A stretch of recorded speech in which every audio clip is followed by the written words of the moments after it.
Greetings, members, one and all of the Salivation Nation. The 2-year outlook for gold and silver and why it's important to discuss now. Let's explore.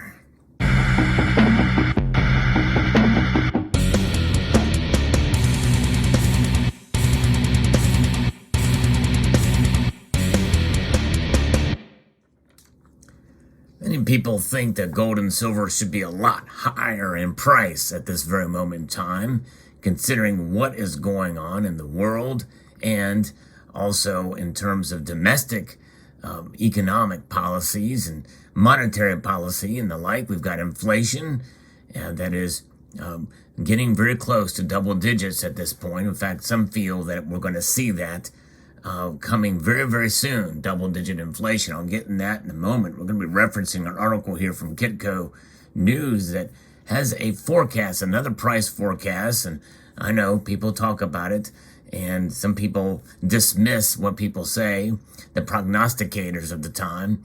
I myself am included in that list because, at least for the past couple of years, I decided to join the fray and make my predictions of where gold and silver are going to go. Mostly I'm wrong when I make those predictions, but I do like to base it off of an educated guess, at least a somewhat of an educated guess. Does not mean that that educated guess is going to be right, as is the case with even the professionals don't get it right most of the time.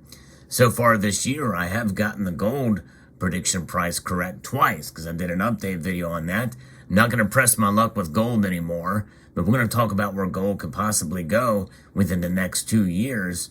And silver has yet to meet my price predictions, at least for the past couple of years. It is a stubborn beast, this metal is. But we're talking about the price that is quoted in this for the markets. In other words, the paper price, the ETF price. Silver especially is unique considering it's an industrial metal, and as a commodity it trades slightly differently than even other commodities out there because it has a dual role. Most people feel that there is some sort of manipulation going on, whether or not you think it's price suppression or just manipulation up and down with the markets, as has been proven and prosecuted, at least to some degree, with JP Morgan and others. Silver has not really broken out like gold has done, at least in nominal dollars.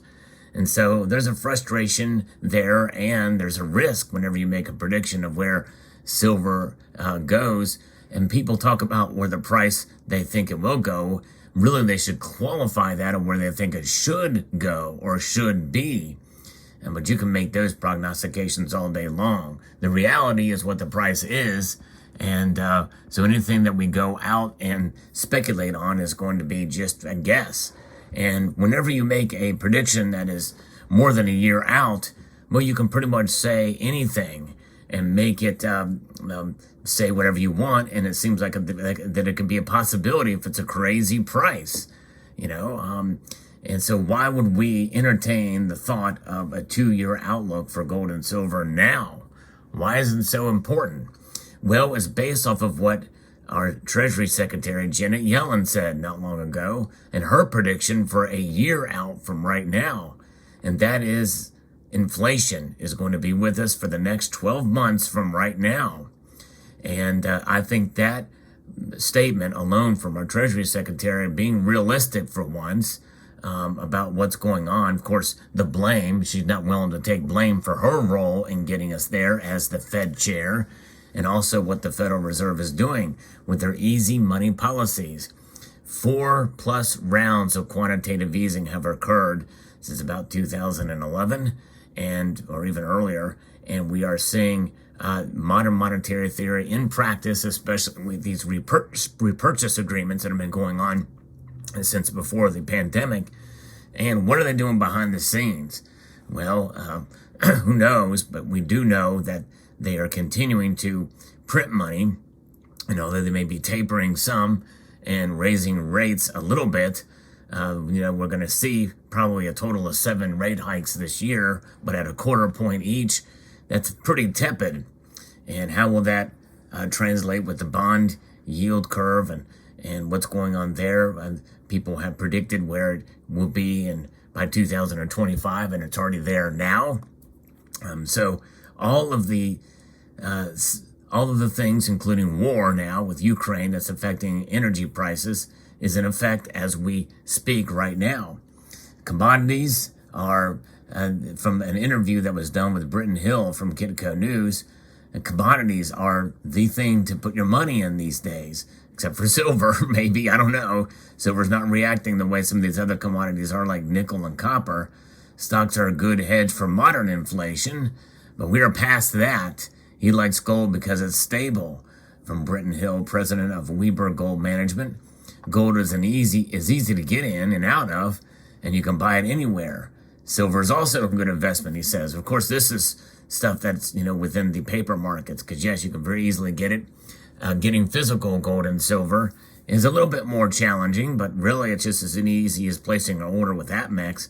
But the challenge is the premiums, especially for silver eagles right now. Gold eagles have a premium too, but they've scaled back somewhat. But nonetheless, investment hedges in this inflationary environment are something that we should all pay attention to. Good broad commodity ETFs that cover the whole spectrum of things to look into. And gold, he's saying, could trade between $2,500 to $3,000 an ounce.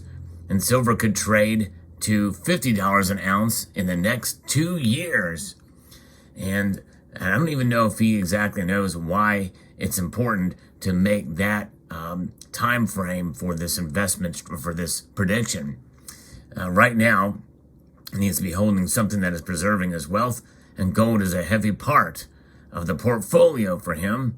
It's been for the last couple of years, but times like these create enormous opportunities, and there's some screaming deals out there, but it's a matter of weighing the economic factors and the valuations and then deciding when is a good time to buy.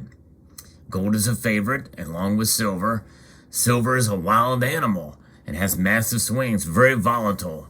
It shoots all over the place, especially in these days. So it's not quite the hedge and the stable asset that gold is. Comparing how gold and cryptos are performing during this inflationary period, the argument for crypto last year was it would replace gold as a new inflation hedge, which was going to perform wildly during this period. But in this environment, gold is outperforming Bitcoin by a lot in this environment. That's a time frame there. But again, as I mentioned about time frames and in specific dates, one can pick any two dates and make any commodity or investment or any asset look really good or really bad. Hill explains why he's bullish in the commodity sector. The commodity stocks like mining and energy companies will do great because people will continue to use their products.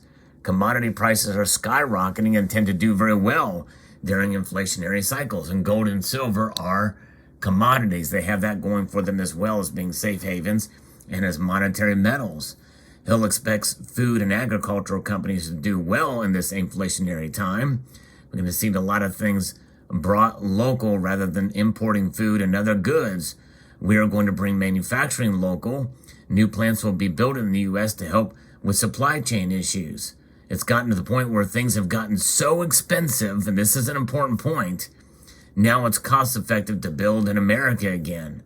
So it was cheaper to build overseas or to export out, but now we have an opportunity here because things are so expensive anyway, or getting so expensive, you might as well pay a little bit more to get it made in America. And so the outlook on inflation, the latest consumer price index report was 7.9% for February. And he mentions that he thinks that we're going to see next month's numbers even higher because it didn't account for rising gas, food, and other prices across the board that we have seen since the outbreak of the Russia-Ukraine war. It wouldn't be surprised if we see double-digit inflation in next month's numbers. Now, what he's not talking about here is what we are already seeing in the producer's price index. They are already feeling the hit, and it is double-digit there. In reality, that is going to flow over very quickly to the consumer price index, and likely we're going to see it rise higher. And as Janet Yellen said, it's going to last for a year. So what has been mentioned before. A member of this community actually talked about, and he's right, when you look through the price charts compared to inflation and recessions, typically gold and silver follow. They're late bloomers to those events. And I believe by that time, by a year from now, inflation is going to be well entrenched, and gold and silver will have no choice but to move in an upward direction. And so that's why I feel that we can look forward to these higher prices, and why even $2,500 to $3,000 gold may not seem so wild in 2 years, especially given what the forecasts are from those who helped create the problem, are now admitting it and realizing, hey, this is going to be with us for quite a while. So $3,000 gold in 2 years doesn't sound so crazy when you think about those factors, and who knows where the Ukraine situation will be. But even if it completely dissolves, you have to rebuild Ukraine. And even if they end up keeping Russia out or withdrawing them, or they withdraw their forces and it goes back to where it was before, there's a lot of damage. There's a lot of lives lost there. They have to rebuild their economy and the like. And more than likely, they're going to get help from Western nations. They already are now, to the tunes of billions of dollars. And that is money that is going to be spent where it could have been spent in other ways before this occurred. It's going to have a lasting effect on the economy one way or the other, even if Russia pulls out tomorrow. Unlikely to happen, by the way. But nonetheless, there is that will be looming over us in the next year, and definitely into the following year after that. So we're talking about into 2024, which will be an election year, a presidential election year. Highly contested, and a lot of economic numbers and things that are being occurring that I think will probably lead to heightened focus on the economy, and more people will probably be buying gold and silver's protections, even if they get an ETF form, which has a wild derivative market, a crazy, insane derivative market, where the spot price may rise. And if we're talking about $50 silver, which even in 2 years sounds a little bit crazy to me, maybe I could see $40 silver at the most, but who knows? And in that environment, what are we paying for silver eagles now? Close to $40. Close to $40 right now. So the real price of silver in terms of silver eagles is definitely going to be probably well into the $50 per coin at that time. And even privately issued bullion is going to be trading for quite a premium, $5, $6, because when you take into account all the manufacturing costs, that cost, which relates to fuel and other factors regarding inflation through the manufacturing process of these products, will be passed along to you. And that means you're going to be paying higher premiums for silver and gold no matter what. The days of the cheap premiums and free shipping for silver and gold are over. And they've been over for quite a while, but many people have a hard time grasping that reality. And so if you want to get gold and silver bullion, those numbers aren't so crazy.